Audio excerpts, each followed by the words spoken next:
All right, so today we're diving into something I think a lot of people might not be too familiar with. We're looking at theistic Satanism. Okay. And I think a lot of people, when they hear that, they immediately think, devil worship and pentagrams and spooky rituals and all that. Right. But that's not really what we're talking about here. No, not This is an actual belief system, and it's really interesting, I think, for a lot of people to look at. It's, one of the things that's really fascinating about it is how it contrasts so much with the atheistic Satanism. Right. That we see a lot more of,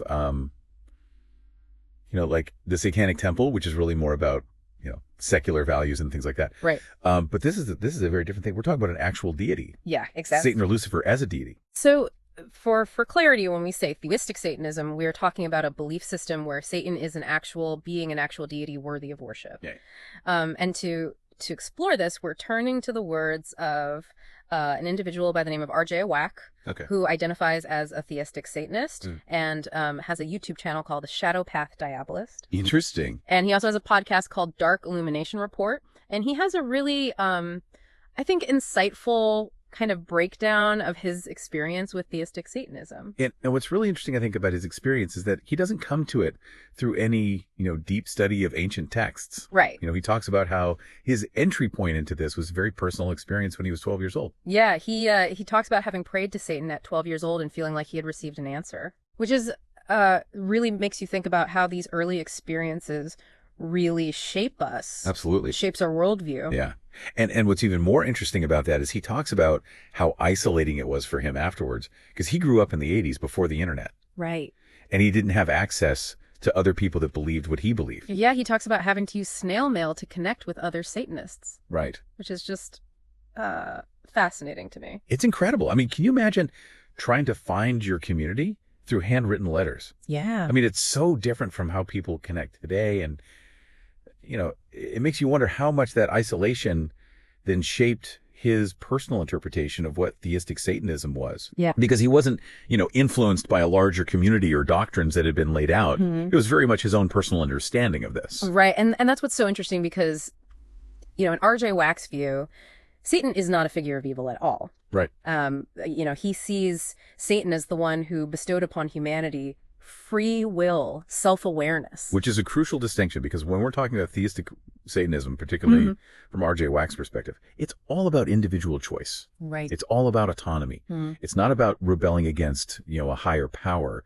It's about aligning yourself with a figure who they believe champions those values. Right. Individual choice, self-awareness. It's almost like he's reclaiming the narrative in a way. Yeah. You know what I mean? Absolutely. Turning it on its head. He's reinterpreting this figure that has been so demonized. Right. In a way. Right. Throughout history. And this is where I think things get even more interesting because, he talks about how there are people who identify with theistic Satanism who then want to tell everybody else how to practice it. Right. They want to say, oh, no, this is the right way to be a theistic Satanist, which seems to go against the very thing that he's saying. Exactly. And he even says that himself. Yeah. He's like, what's the point of saying you value individual autonomy if you're just going to turn around and tell people how to practice? Yeah.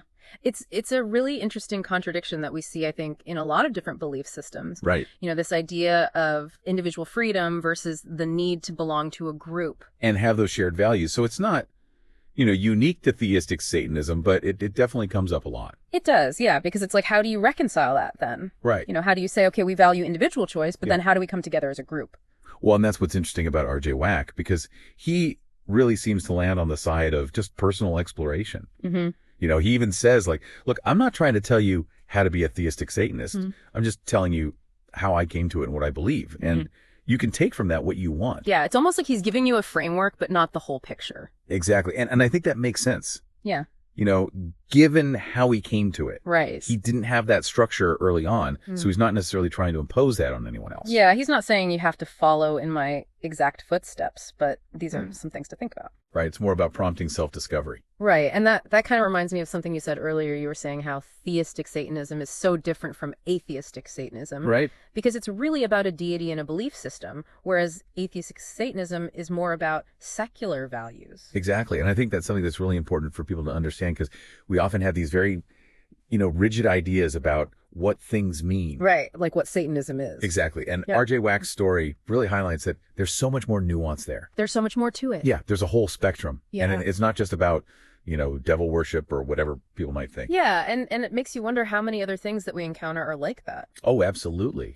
Yeah. Where we just see a label and we think we know what it means, but there's actually a whole world underneath. Right. It's like the tip of the iceberg. There's this whole other part that we're not seeing. Yeah, exactly. And I think that's the beauty of, exploration and learning about different perspectives. Right. Because it forces you to kind of confront your own assumptions. Exactly. And maybe be open to something that you weren't expecting. Absolutely. And that's where I think, R.J. Wax's message is really powerful.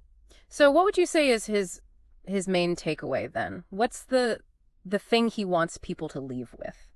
It seems like what he really wants to emphasize is that, for him, theistic Satanism, it's not about dogma so much. Right. It's not about, following a set of rules. It's more about a journey. Right. Yeah. A personal journey of self-discovery.